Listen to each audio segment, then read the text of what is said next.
เอมีแต่แนวเนาะมีแต่แนวลุ่มแล้วหายเลยมันนี่โอ้ถามเลยบ่มีเพื่อนอยู่บ่เดี๋ยวนี้นะบ่มีเพื่อนอยู่บ่มีเพื่อนอยู่แล้วมาขออยู่เพื่อนน้องไส้นี่โดยเท่าไหร่ซื้อเพชรซื้อน้องเพชรโดยอายุเท่าไหร่ละปีนี้20 ปี20 ปีป้ากับผัวจักปี2 เดือนกับป้า2 เดือนนี่ได้ลูกน้ำกันผู้หนึ่ง2 คนได้2 คนโดยผู้หนึ่งอยู่น้ำผัวโดยผู้หญิงหันอยู่น้ำผัวผู้หญิงอยู่น้ำผัวผู้เนี่ยเกือบใส่เกือบกระคาดบัดนี้ขอบใจเด้อเป็นเอาสมพักเจ้าข้านเองเจ้าอันนี้ฮะนะยังลายอยู่บ่ล่ะอยู่เพื่อนเจ้ายังลายอยู่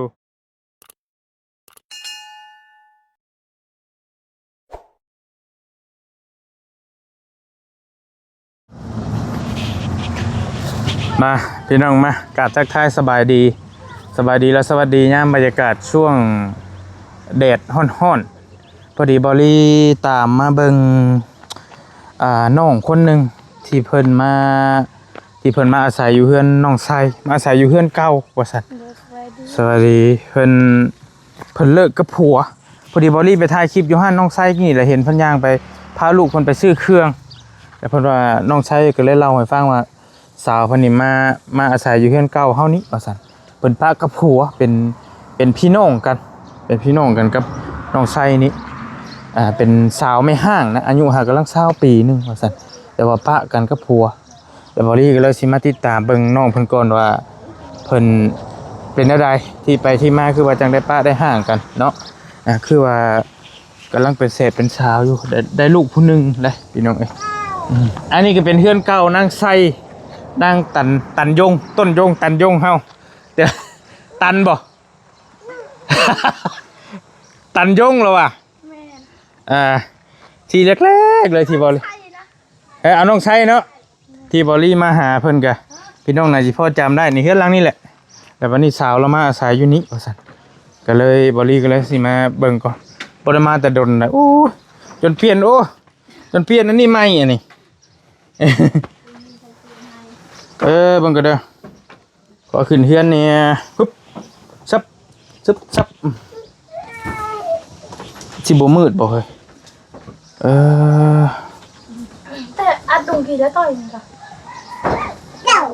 เจ้าอยู่กับลูก2 คนบ่สาวแล้วว่าเข้าหรือว่าเข้ามาพี่บ่บายดีเด้อสาวเด้อสบายดีมันก็เด้อ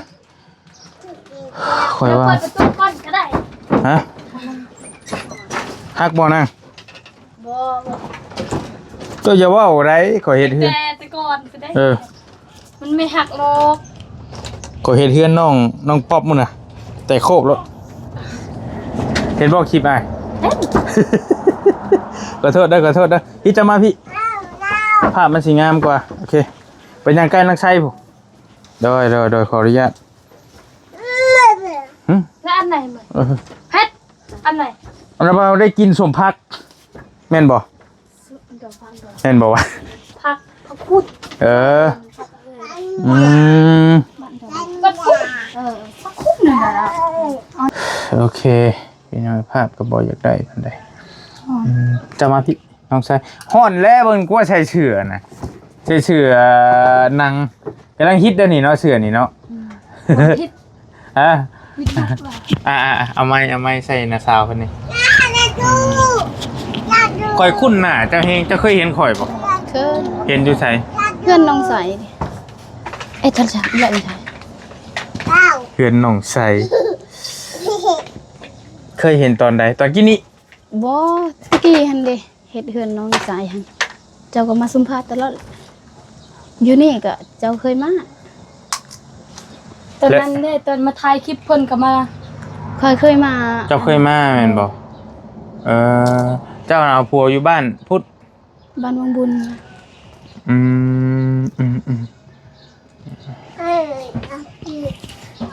เดี๋ยวเอาโทรศัพท์ให้เพิ่นอยู่นี่เพิ่นอยู่เลยอันนี้นะบ่ โอเคเอา และโทรศัพท์ อยู่บ่ โอเคมีโทรศัพท์ เราบ่มีโทรศัพท์บัด บ่ นี้ มี ข่อยบ่ได้เอามาโทรศัพท์ข่อย เพราะว่ายังให้เด็กน้อยยังให้ เอาให้เราเบิ่งก็ได้เดิมเราสิโยนโทรศัพท์ ก็นั่นแหละอ้ายบ่ให้ดอกโยนโทรศัพท์อ้ายรกเวทอีกอ่ะอย่าละเป็นหยังมันก็ได้เพิ่นบ่มีโทรศัพท์เพิ่นเบิ่งเพิ่นเจอโทรศัพท์เฮาดูเพิ่นเบิ่ง จะมาอยู่นี่ดนปานใดแล้วจักมื้อแล้ว คอยฮะ2 เดือน 2 เดือนเลยโอ้ชุดใหม่คือบ่มีไผฮู้ก็บ่ได้สร้างถามเนาะผู้นี้ก็บ่ได้สร้างบอกอีก บ่อันนั้นเอาทางเบามาเฮาก็บ่ได้นั่นเด้ว่าสิบอกอยู่ว่าเขาสิบอกอยู่แต่เขาก็ลืมตลอด มาก็เว้าไปเรื่องอื่นน่ะก็แล้วไปติ แม่นแต่มื้อนี้แหละเห็นเพิ่นยางมาพอดีเลยเขาบอกพอดีเลยสิเอาเบาเลยจังครับ เพราะว่าลูกเราก็อย่างนี้น้อยนึงพี่น้องเบิ่งกันเด้อสิหาวิธีหยังก็ให้ลิ้นกันเด้อขออนุญาตถามเด้อมีแต่แนวใดเจ้าเว้าได้เจ้าก็เว้าเด้อสาวเด้อ โดย แนวใดเว้าบ่ได้ก็บ่เว้าเจ้าชื่อแนวใด ซื้อเพชร ชื่อน้องเพชร โดย อายุเท่าใดล่ะปีนี้ 20 ปี 20ปีป้ากับผัวจักปี 2 เดือน กับป้า2 เดือนนี่ โดย ได้ลูกนำกันผู้หนึง 2 คน ได้2 คน โดย ผู้หนึงอยู่น้ำผัว โดย เออ ผู้หญิงหันอยู่น้ำพัว ผู้หญิงอยู่น้ำผัวผู้ชายแล้วออกมาลูกเราก็อย่ากวนนิดนึงพี่น้องให้น้องชายดึงไปหลินพุ่นละเบิ่งกันเด้อเจ้าเลิกกับผัวหากเลิก2 เดือนเนาะ โดย เป็นยังจังเลิกกัน ตอนนั้นหันแต่ทำอิฐมันคอยให้เราไปเฮ็ดเวียกคอยก็บ่ให้เราไปอยู่บ่มีคนเฮ็ดอยู่เฮือนเห็น โดย แต่ แต่เราอ่ะคอยอยากไล่ตามความฝันคอยอยากสร้างอนาคตให้ลูกคอยก็ให้เราไปเนี่ย โดย บัดมาเดือนทำอิฐหันเงินเดือนเราบ่ได้ให้คอย เราให้แม่เราแต่เราก็บ่ได้บอกคอย เราเห็นน่าเอาดีไป ฮ่า แต่ว่าต่อเราในใดก็เราไปเฮ็ดงาน และได้เงินเดือนมาแล้วบ่ บ่ให้แล้ว บ่ให้ บ่บอกซ้ำ โดย ประมาณ 2-3 เดือนคอยก็เว้าน้ำเล่าคอยบ่มักในนี่นิสัยเจ้าเห็น โดย แต่เราก็ยังเฮ็ดซุมื้อนี้เราก็ยังเฮ็ดให้บันตอนนั้นเขาคือเมื่อไปพุ่นเราเอาเงินเดือน10 ล้านแล้วเราบ่บอกคอยเลย เราให้เอาให้แม่เราหั่นเราให้แสนหนึ่งคอยหั่นแล้วคอยก็อยู่บ่ได้คอยบอกย่าแล้วว่าซั่นเราก็ปะกันคอยอยู่บ่ได้คอยก็บอกน้ำลาว่าเฮาอยู่ห่างกันบ่มันดีหน่อยนึงเห็น โดย เราบอกว่าคอยปะเจ้ากับลูกดีกว่าคอยปะแม่คอยแล้วเฮาก็ปะกันเลยแต่พุ่น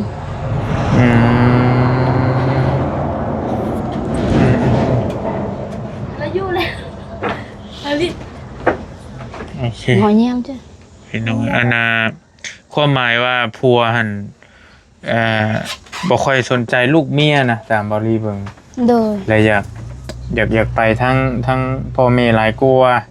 อยากสนใจทั้งพ่อแม่หลายกว่าหลายเทื่อ หลายเทื่อตั้งแต่อยู่พุ่นมา6 ปีคอยอยู่นำกันก็เป็นแนวนี้ตลอด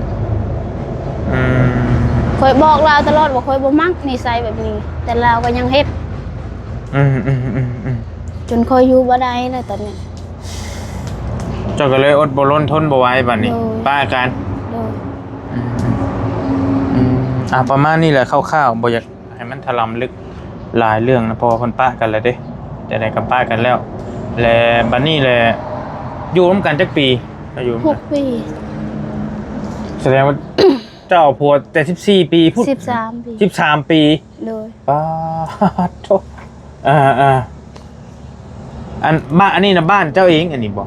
บ่บ้านคอยอยู่บ้านเก่งหลวง แต่แม่คอยเมื่อพวก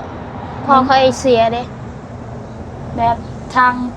ทางแม่เพิ่นน่ะเมื่อเฮือนรัก เมื่อหันหลังพอคอยเสีย แม่เฒ่าเขานะ อืม แม่เฒ่าเขาเป็นแม่ทางอันน่ะแม่เพิ่นผู้นี้แต่ผู้นี้เอิ้นแม่เฮาเอิ้นแม่เฒ่าแม่ตู้เฮาเอิ้นแม่เฒ่าแม่ตู้แม่เฒ่าเฮา เจ้าเอิ้นพ่อน้องชายเอิ้นอะไรเอิ้น ระบ้า แม่เฒ่า พ่อเจ้าน่ะเป็นน้องของแม่แล้ว โดย ก็ใกล้ๆกันนี่แหละความหมายว่าลูกพี่ลูกน้องเนาะโดยเบิ่งน้องเอ้ยนางเอ้ยน้องลิ้นยัง ก็เฉลยใช่ ตกเคือนไปเองเลย บ่ บ่ลง เป็น ติ ดินเครือก โอเคดินรถ อันน่ะบัดนี้น่ะความหมายเจ้าน่ะบ่มีเฮือนอยู่บ่เดี๋ยวนี้น่ะบ่มี โด เฮือนอยู่ ยบ่มี บ่มีเฮือนอยู่ โดย แล้วมาขออยู่เฮือนน้องไส้นี่ โดย เออ ป้าชายเป็นยัง ยันลูกเราเบิ่งลูกแล้วเนี่ยบัดนี้อันน่ะแม่เจ้าก็อยู่ไสแม่เจ้าตอนนี้ อยู่นํกันนี่แหละ มาอยู่นํกัน โดย เอาตะกี้แม่เจ้าก็ไปอยู่นํเจ้าพุทธ บ่อยู่นี่แหละเราอยู่นี่ได้บ่2 ปี เรามาอยู่นํน้องสายนี่แต่โดนแล้ว อ๋อป้าผู้นั่นน่ะบ่อัน แม่นแหละ ป้าผู้โอเคบ่ได้เห็นอยู่ป้าที่เราอยู่นี่ประจำนะ โดย แต่ว่าพ่อเจ้าก็เสียแม่นบ่ โดย พ่อโอเคกำพร้าพ่ออีกบัดนี้กำพร้าผัวอีกบัดนี้เนาะโดยโอ้ยป้ากันขาดครั้งนี้แล้วกับผัวฮะ โดย คันเพิ่นมาขอคืนสิคืนบ่ จักได้บ่อยากนึง บ่อยากแล้ว แม่ย่าก็สั่งพอแฮง แม่ย่าก็สร้างแล้ว โดย อืมเบิ่ง มาพี่ลงมาแล้วบ่เป็นหยังมาพี่ โทรศัพท์ค่ะโทรศัพท์หยังเบิ่ง โทรศัพท์ดับนะฮะบางทรงฮะเพิ่นก็ติดเมย์เนาะคล้ายๆลูกบอลลี่ติดเมย์เพิ่นนก็ได้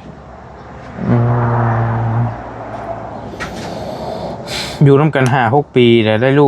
ลูก2 คนแล้วปะกันเนาะเพิ่นเอาเมียใหม่แล้วบ่ จักบ่ฮู้ บ่จักเลยเจ้าก็ได้ โดย ให้บ่หาตอนน่ะเจ้าปะกัน พอแหละ บ่ได้ให้ครับ ก็อันนั้นเราเฮ็ดตลอดแบบนั้นเด้เคยบ่ได้เสียใจปานใดเพราะเราเคยเฮ็ดนิสัยแบบนั้น ความหมายเราบ่ได้ดีกับเจ้าปานใด บ่ได้ดีเลยตั้งแต่เขาอยู่พุ่น คันว่าเราดีกับเจ้าแบบว่าหลายอย่างเนี่ยเจ้าก็สิลืมยากนะ โดย อันนี้ความหมายว่าคนเฮามันบ่มีความดีต่อกันแหละ บ่มี มันบ่ค่อยคิดฮอดกันปานใด ขนาดแถวบ้านเว้าเรายังสั่งข่อยแถวบ้านเขาเว้าป้าข้างบ้านเว้าเราก็ยังเมื่อแล้วก็สั่งข่อยอีกเวลาฟังความหมู่หั่น เราเป็นเอากันดนบ่จังเป็นแนวนั้นหรือว่าแนวใด แต่ทำอิฐข่อยอยู่แต่ว่าข่อยยังน้อยตอนนั้นข่อยบ่ฮู้ความหยังข่อยก็อยู่บัดตอนนี้นะใจเฮาแก่แล้วหั่น ใจเฮาแก่แหละ เฮาก็จักมันหยังเฮาคิดว่าโอ้ยอยู่บ่ได้แล้วแบบนี้ข่อยก็เว้าให้เราอยู่ห่างเฮาว่าอยู่ห่างกันกับแม่เฮ็ดบัดแม่ย่าก็สั่งข่อยเด้เราก็เว้าในนั้นเว้าในนี้ให้พวกข่อยฟังข่อยก็เว้าให้อยู่ห่างกันโอ้ยาละคันเจ้าเว้าอยู่ห่างเฮาปะเจ้ากับลูกดีกว่าข่อยปะแม่ก็แล้วแหละเจ้าตัดสินใจเองข่อยว่าแนวเราบ่ได้ฮักแพงเด้ เงินเราบ่เคยให้บ่หรือว่าให้น้อยเดียวให้น้อย ให้ประมาณ100,000 200,000 เราได้เงินเดือนประมาณ5 ล้านได้แต่ทั้งนั้นแหละเฮาสิซื้อเกลือเป็นนัวแล้วก็มักเผ็ดแล้วก็ ไปให้ ข แม่ น เบิ ม ด ลูกอีกเด้ มันบ่พอ มันบ่พอซ้ำ แล้วไปให้แม่เบิดเลย โดยให้ก็บ่ได้บอกซ้ำนะ โดย มีแต่เอาไปให้รับหลังข่อยหั่น ไปเบิกเอาล่ะให้แม่ผู้เดียวล่ะบ่ได้บอกข่อยเมื่อยเว้าให้นาเด้ย่าได้เขาว่า เจ้าผัดตะกี้หันเอาพวนอายุยังนี่เนาะสิลื่นสิทำนักไส้ลื่นน้องไส้น้อยนึงเนาะข่อยเบิ่งทรงนี่เนาะ13 ปีเด้ 13 ปี ไส้12หมดนะ13ได้ซ้ำน้องไส้นี่แหละบ่ได้ก็ได้ โดย ฮู้จักความฮักความมักแล้วบ่ตอนนั้นบ่ทันจักซ้ำมาจักข่อยเบิ่ง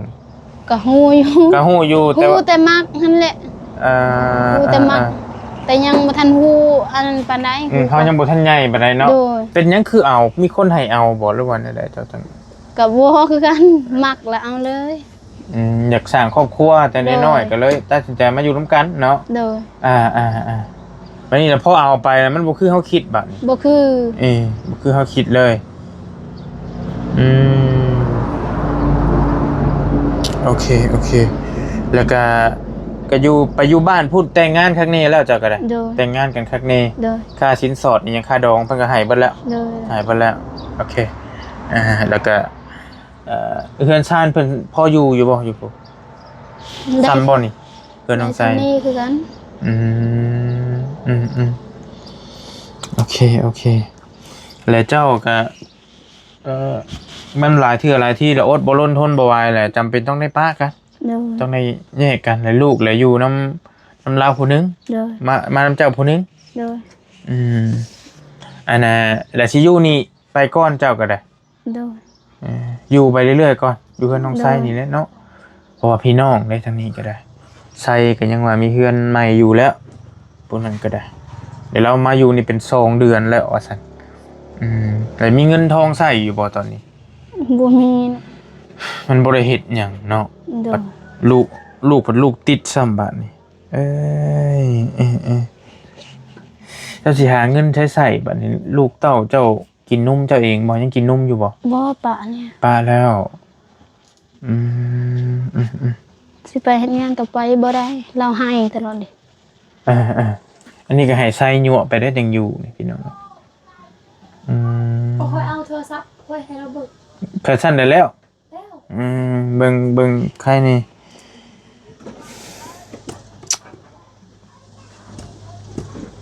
เจ้าสิเฮ็ดจังได๋สว่างแผนแนวใดกับชีวิตเจ้าสิเฮ็ดแนวใดต่อบัดมืดมนไปหมดเลยตอนนี้เนาะจักเฮ็ดแนวใดเนาะเข้าใจอยู่พี่น้องเอ้ย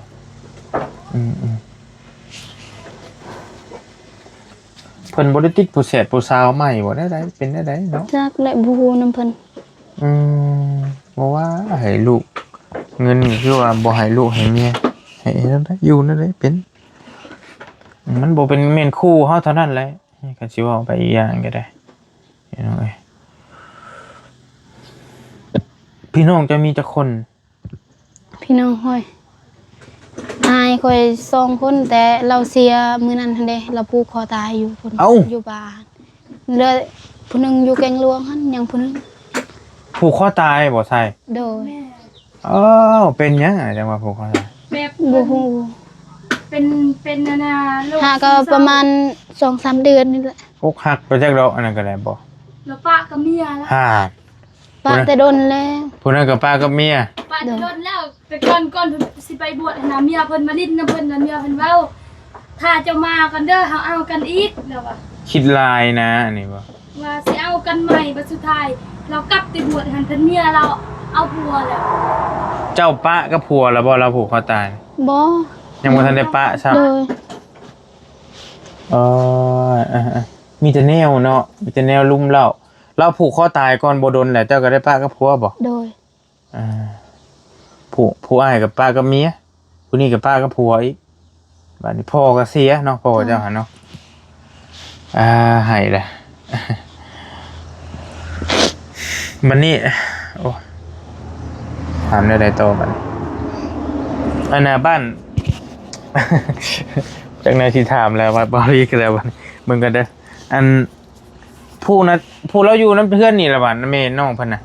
อยู่น้ำกันนี้แม่เราผัวแม่พ่อเราก็ตายอายก็ตายอายก็ผูกคอตายเลย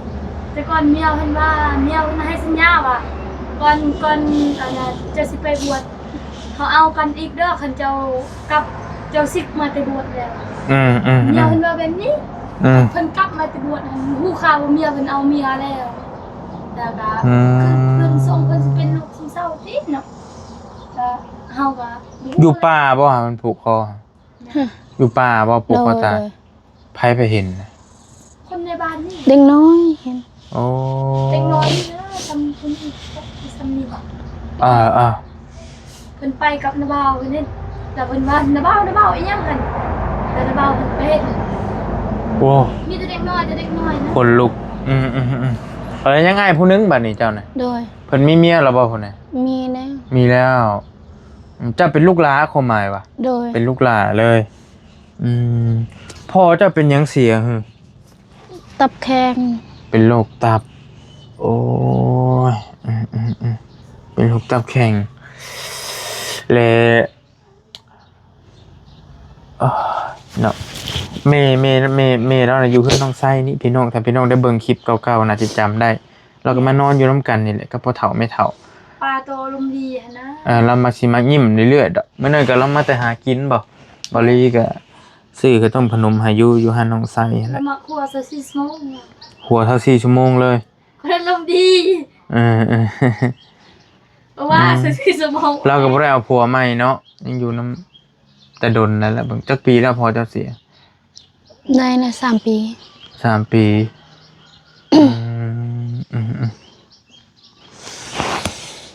จักสิคุยไปโตนั่นได้บ่ลีก็ได้บัดนี้เพอมองเห็นชีวิตน้องเพิ่นเนี่ยมันมืดเบิดเลยคิดแทนก็มืดเบิดเลยนะตอนนี้เพราะว่าลูกก็ยังน้อยลูกแถมลูกติดแม่อีกบัดนี้อันติดผู้นี่ ลูกสาวเพิ่นอยู่นำทางแม่ย่าเพิ่นแม่ตู้ บัดลูกเจ้าบัดอยู่น้ำยาติ โดย อยู่ผู้น่ะติให้น้ำแม่บ่ฮะแม่มา ใหญ่แล้วเด้ เพิ่นอันนั้น ลูกกกบ่ 3 ปี ลูก โด กบ ยโดย แต่ว่าก็บ่ได้ติดแม่ปานใด ติดอยู่แต่อันนั้นเขาเอาไว้เด้เขาแบ่งกันเนี่ยเขาว่าเขาให้อยู่น้ำคอยผู้นึงแล้วอยู่น้ำลาวผู้นึง ลูกกับแม่มันแน่นอนอยู่แล้วมันกินฮอดลูกนะครับอันนั้นเนาะ โดย จักอันใดอันยาพี่น้องเอ้ย ทางแม่ย่าเพิ่นก็พาลูกเพิ่นไปเลี้ยงควายคุมื้อตุกมื้อเด้ งัว งัวลืมงัวควาย จักแน่สิว่ากินข้าวกับหยังมื้อนี้ได้หยังกิน กินกับส้ม สมหยังเลย ส้มรองไม่ใช่ สมพักบ่ แล้วก็ว่าไอ้ พูดนะคือสมพักคุณ สมภัก เด้อ อ่อน กำบะ เบิ่งเถอะ เสียดหน่อยเด้อ ไปเอา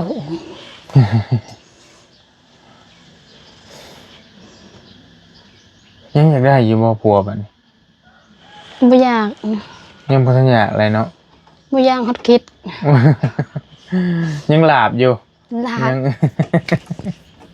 เบิ่งเด้อใส่เบิ่งเป็นตัวอย่างเด้อ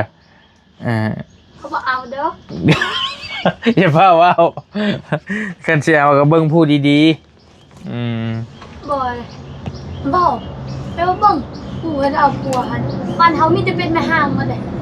หลายเนาะ ลายอันนี้มีแต่แม่ห้าง เจ้าก็บ่ได้ให้บ่ได้เครียดแล้วติบ่ได้ เจ้าหั่นน่ะบ่ได้ให้ผัวบ่ได้จมให้ลูกให้ผัวติ บ่ เพราะว่ามันต้องให้ความเป็นธรรมทั้งสองฝ่ายสมมุติว่า ก็ค่อยเว้าอันนั้นให้ลาวหั่นแหละเพราะว่าเจ้าก็เปลี่ยนแปลงแน่นิสัยเจ้า เราบอกว่าค่อยเปลี่ยนแปลงบ่ได้แนวนิสัยค่อยเป็นแนวนี้เด้ คือความหมายเงินเราบ่ให้แต่ว่า บ่ให้ เจ้าก็เลยบอกให้เราเปลี่ยนแหน่ เปลี่ยน า เว้าตลอดเว้านำกันคู่มือค่อยว่า ก็ค่อยอันนั้นเราให้ประมาณ2-3 แสนเกลือกับน้ำค่อยมักเพชรก็อยู่น้ำค่อยนี่ ลูกกินขนมอีกเด้ โดย มื้อ โด นึ ย งก็ได้ละ52คน เดือนหนึงบ่เราให้2-3แสน โดย เบิดเดือนบ่ไหวติเนาะ ลูกก็กินได้แหละมื้อ เอ นึง อ แล้วก็ซื้อเกลือเป็นหน่วย บัดเมียเพิ่นอยู่กับเมียลูก2คน โดย แม่นแล้ววะเราอยู่บ้านลูก2คน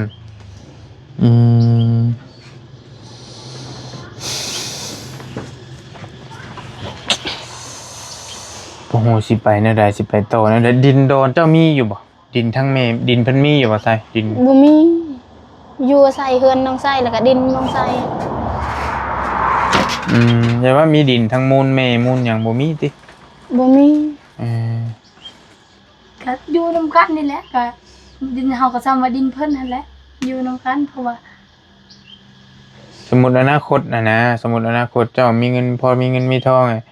ปลูกเรือนปลูกซ่านเองหันนะก็ถามเบิ่งเนาะ ก็ปลูก อันนี้ก็แม่นอยู่เฮือนน้องไสบ่ก็มันก็ ก็ขอดินนํพ่อเฒ่านี่แหละนํน้องไส้นี่แหละขออยู่บ่มีดินอยู่ แต่ก่อนเพิ่นว่าคันเพิ่นมีเงินมีค่าเพิ่นว่าสิเฮ็ดหมองนี้เพื่อ แต่ก่อนเพิ่นว่า อ เนาะ ยู่นี่ติโกขามนี่ติ โดย เขาก็นี่แหละเพราะว่าเพิ่นก็อยู่ ตัดโกขามนี่ออกอืม โดย แต่ค่อยก็เสียดายเลย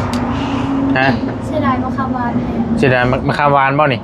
หวานนั่นนี่ เอ ต้น อ เฮาเอาให้นะเว้ากินต้นยำอันน่ะต้นเว้าจีอันนั้นเด้ อ่า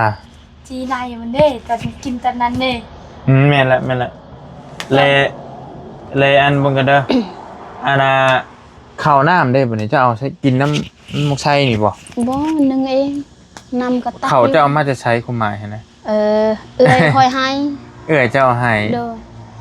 ม เอื้อยคอยอยู่เมืองพีนหันเอาให้ ยังหลายอยู่บ่ แบบแม่เพิ่นไปเฮ็ดนาซอยลูกนะเฮ็ดนาแล้วก็กินน้ำกันเขาเห็นเขาหลายเราก็บ่ได้หลายแหละน้อยอันนี้ก็ใกล้สิหมดแล้ว อืม ได้ อืม มีแต่เขา ข่อยก็บ่จักสิไปต่อแนวใดบัด มีแต่สู้ๆเด้อสาว โดย สู้ๆอดทนหั่นแหละจักสิเว้าไปแนวใดต่อแหละ เราจะ มีแต่ให้อดทนหั่นแหละ ไปเจอเราจะมา อดทนแล้วก็สู้ๆคันว่าฝ่ามีตากับมือใดมือหนึงก็เจ้าคือสิชีวิตเจ้าคือสิดีขึ้นเนาะพี่น้องมันนี่ก็ทำใจก่อนให้ลูกใหญ่ก็แล้วจังหาเอาใหม่ผัวก็ได้ เขาเป็นกระตับเลย ฮะ เปลือก ข้าวเปลือก แม่เป็นกระตับ อืม เถือกก็สิเอาเถือกกระตับเนาะ อายุยังน้อยอยู่ ยังน้อยแฮงหาก็20ปีนี่พี่น้องเกิดเดือนใด ปี2006 เดือนยัง บ่ฮู้เด้อ เกิดปี2006ติ โดย 2006ปีนี้2026แม่นเลย20ปีพอดีบ่ต้องไล่เลยอยากได้หยังแฮงกว่าหมู่ตอนนี้เอ้าถามนี่ อยากได้เฮือน อยากได้เฮือนอยู่เนาะอยากได้เฮือนอยู่กับลูก กับแม่ค่ะ กับแม่ โดย 3 คนอืม ไป บ่ต้องถามนะบ่ได้ฮู้อยู่แต่ว่าอยากถาม บนเรา รักค่ะ หนูว่าชีวิตอยากได้ชีวิตที่มันดีๆคือหมู่หั่นแหละเนาะ โดย นั่นแหละมันดีไงอยากได้ให้มันสมบูรณ์แบบคือหมู่คือบ้านคือเมืองหมู่แหละเพราะฉะนั้นซะเอาในนี่เด้อเบิ่งไปสิเอาอันนี้ให้เงินให้เราก็ไปซื้ออหยังสู่ลูกสู่เต้าเจ้ากินไว้อุดหนุนห้านน้องไส้ ดูไว้ซื้อสัตว์ อ่ะคอยเอาให้100,000เด้อแล้วแต่เจ้าสิไว้ซื้อหยังสู่ลูกเจ้ากินก็แล้วแต่เด้อ โดย อดทนเด้อสาวเด้อ โดย อดทนเอาสู้ๆเห็นเท่าใดพี่น้องเอ้ยบ่ขึ้นเนาะกับผัวผู้เก่าเนาะบ่ขึ้น บ่ละ บ่ได้บ่ละข้างในได้ โดย เนาะ แต่มามื้อหน้าว่าไปแล้วว่าได้ บ่ แต่กันแล้วแต่เจ้าคันว่าเราเปลี่ยนแปลงก็คันจะกลับก็กลับเนาะอันนี้ข่อยก็บ่ได้ห้ามบ่ได้ว่าก็ถามเบิ่งหั่นน่ะเฮาบ่ห้ามอยู่แล้วเรื่องนี้สุดแล้วแต่ว่าคันเจ้าเองเจ้ารู้สึกว่ากลับไปเราก็คือเก่าแล้วก็ บ่ บ่กลับเนาะคันว่าเราว่าข่อยยอมเปลี่ยนแล้ว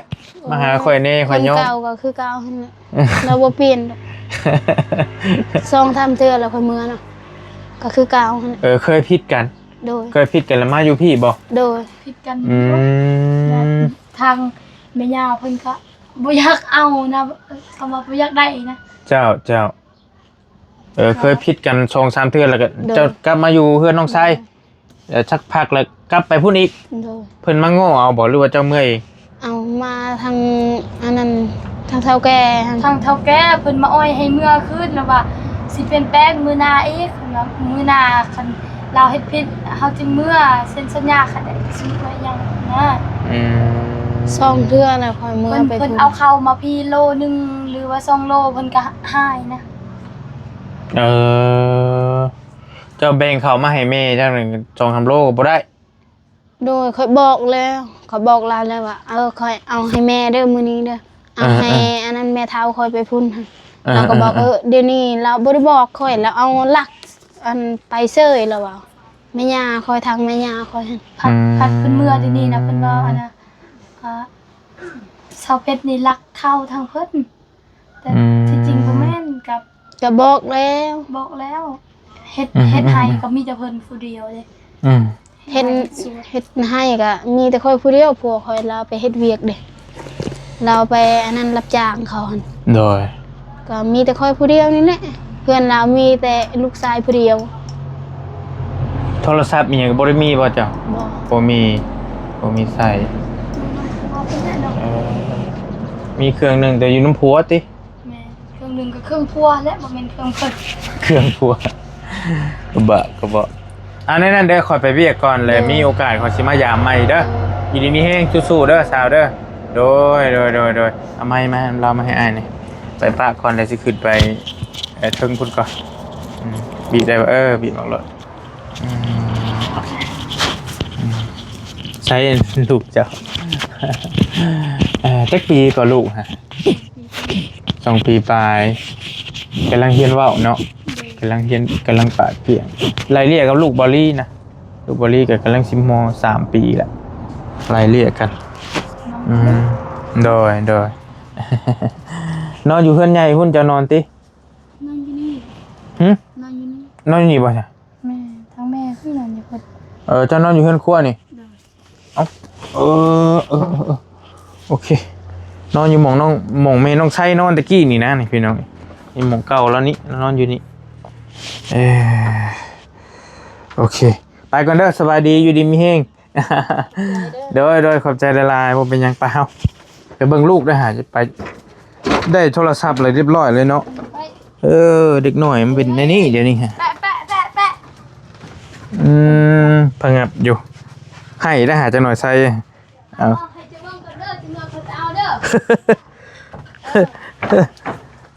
เกือบ วางไม่รอด เดี๋ยว เบ้า โดย เพิ่นว่าสิเอาให้นะส้มผักคุณ ฮะเอายังให้ก็ เอาให้ส้มผักเอาบ่ สมพักมาจะใช้ล่ะยาแล้วจะไว้กินรถเจ้าขั้นเองบ่ เอาสามารถเอามานับใจเจ้ามาเอามาจะเอาไปสู้ลุงเฮิมกินเดี๋ยวเอาทุกอย่าง โอเคได้บ่เป็นหยังจะเอาไปฝากเพื่อนลุงนั่นแหละเพราะว่าจะไปแวะหันอยู่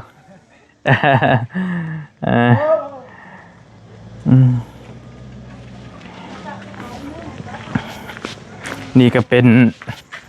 เคสทำชีวะเคสใหม่แหละซะพี่น้องซะเป็นญาติของน้องไส้เป็น